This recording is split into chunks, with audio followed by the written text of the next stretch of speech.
Hey, what's going on, everybody? I've been thinking about the past, not really like in that sense, but more of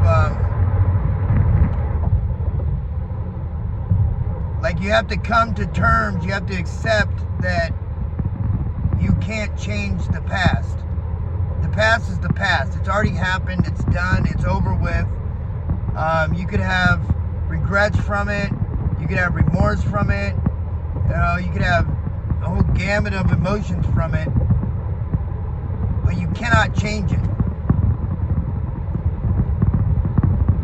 And if you think, like, the only way to change the past is to change the future. So the past mistakes don't keep reoccurring.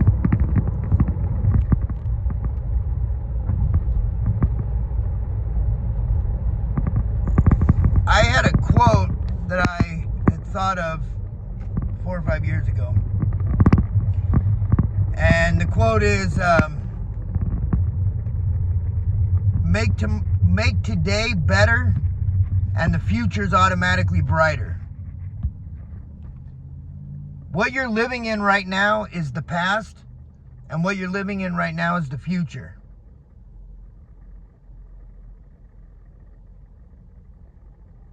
It's up to you what you decide what you want to do with it. You make the decision. You make the choice. And if you choose to relinquish your own autonomy, your own authority to make those decisions, that's your choice. That's your decision. One thing I think that people fail to realize, and I'm guilty of this myself, you have the power and control over your life, and nobody can take that away from you unless you give it to them. Right? They can't take it from you. You give it to them. Once you relinquish the power and you go, oh, I want the power back now, that's not so simple. But giving away the power, super easy. Again, I'm guilty of it myself.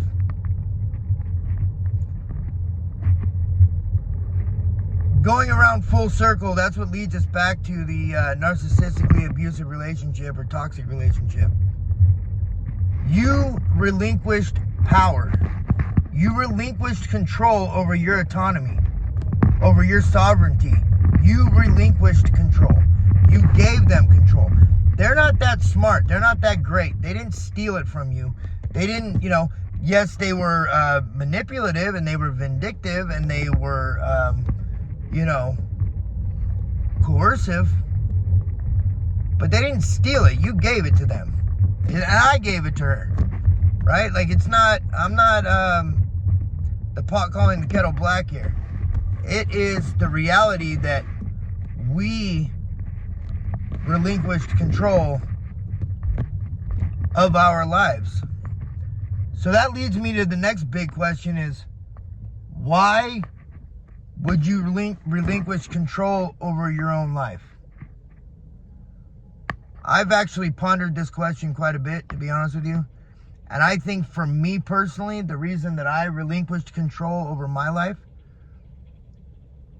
is I don't think I ever had it to begin with.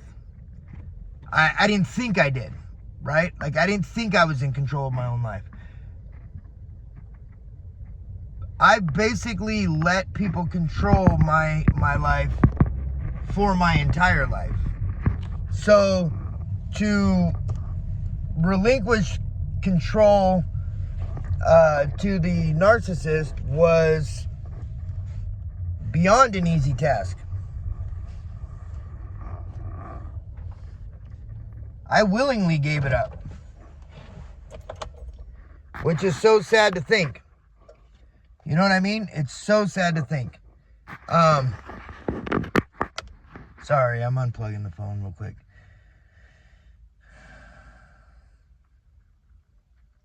Like, I think this is where the problem lies. I think this is where the issue is. This is where it's a big deal.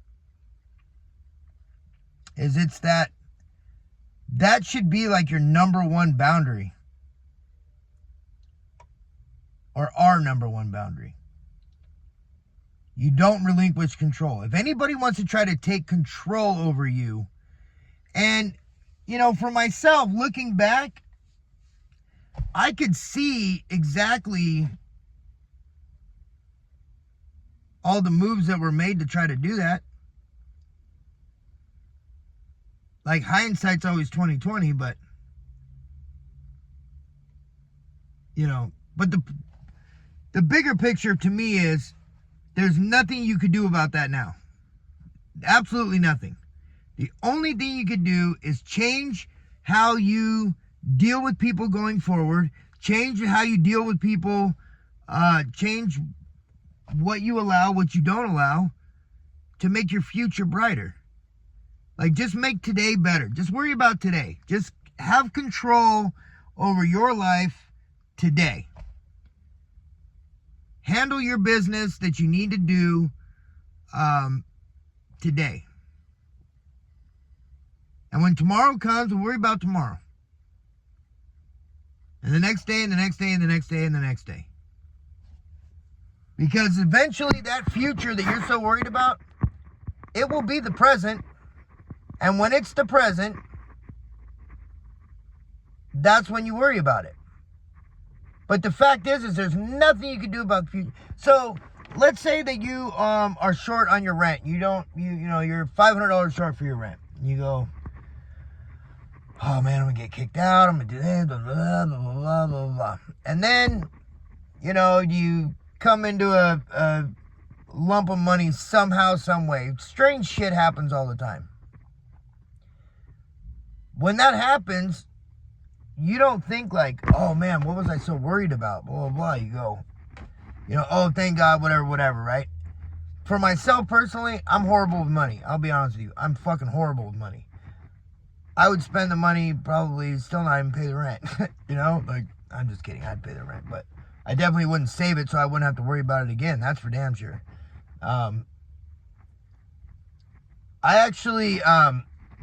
I wrote a poem when I was, it's the very first poem I ever wrote in my entire life. And it's the only one I can remember, I've memorized from front to back, beginning to end.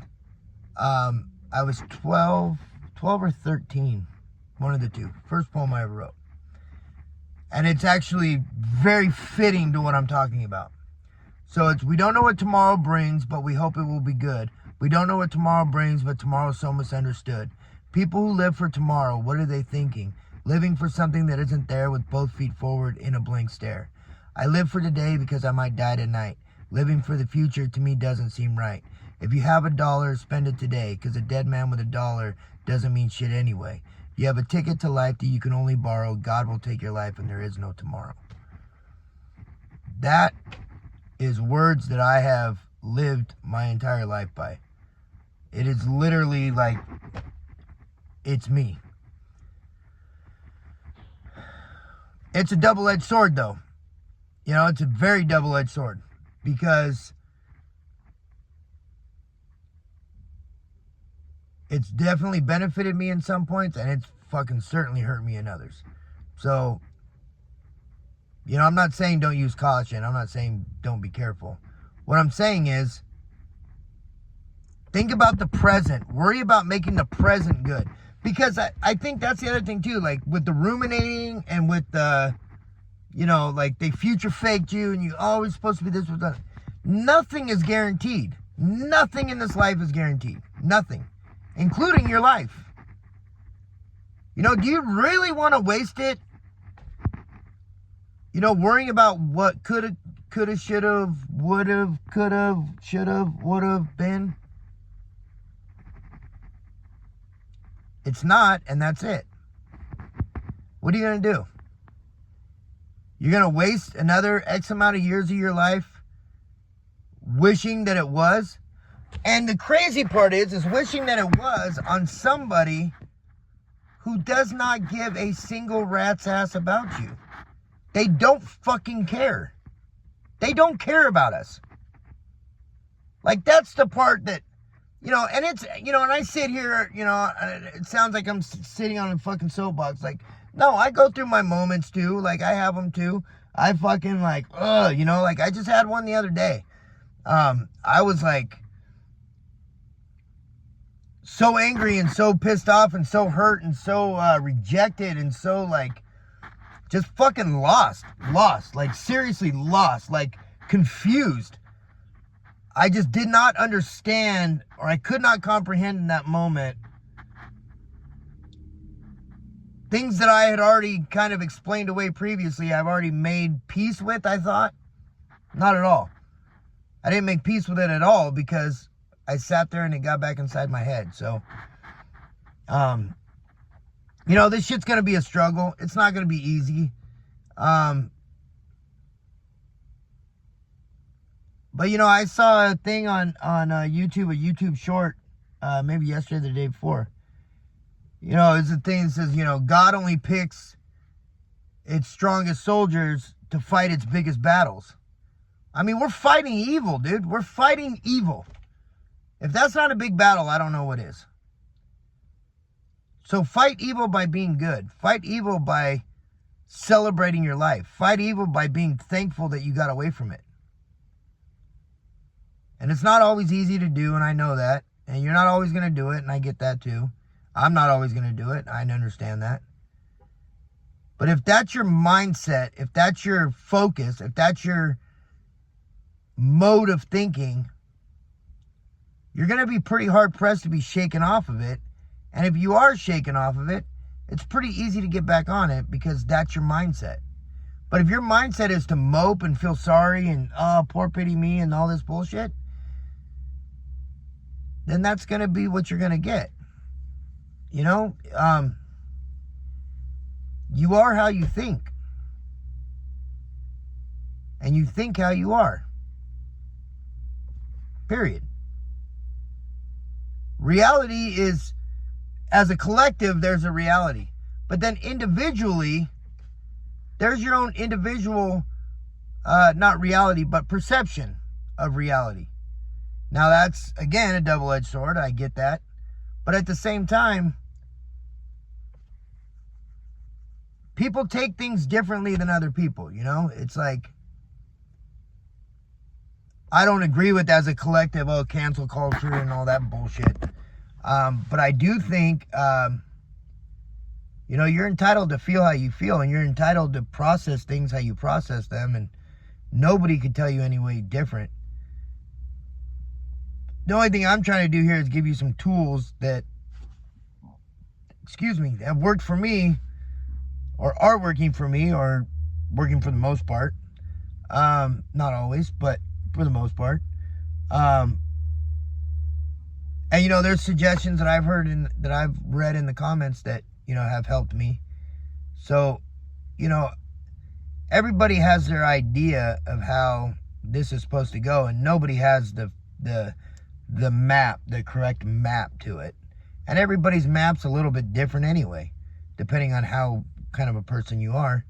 I'm generally kind of rough around the edges to begin with, so I can get a real quick fuck you attitude, and I can get super fucking angry super quick. And that anger pushes me through this fucking toxicity. So I just keep telling myself, you want to know the absolute truth? It sounds pretty morbid, but I keep telling myself, I'm going to be laughing my fucking ass off the fucking day that fucking bitch gets what she deserves, because God knows she deserves a fucking heap ton of shit. And she'll get it. She'll get it. The universe always equals everything out, no matter what. It doesn't matter. If it's in the afterlife, it'll be in the afterlife. If you're that big of a piece of shit, the afterlife will equal it out. But I guarantee you, the universe will equal everything out always. No questions asked. You can't fight it. That's what karma is. That's what that's the whole thing is, right? So, kind of going on a rant here. I'm going to cut this off. But just remember, focus on now. Focus on, not even now, like today. Focus on today. And you know, if you want to start out, like, just focus on just this week. You know, like, just keep it simple. You know, keep it small. Don't overdo yourself. You know, don't overthink. And leave the past in the fucking past, man. That shit is gone. It's not coming back. Nothing you can do. Make today better and the future's automatically brighter. Okay? I love you guys. I respect you. I appreciate you. I thank you. Like, subscribe, comment, YouTube, algorithms, and right? Anyways, I will see you guys next time. Bye.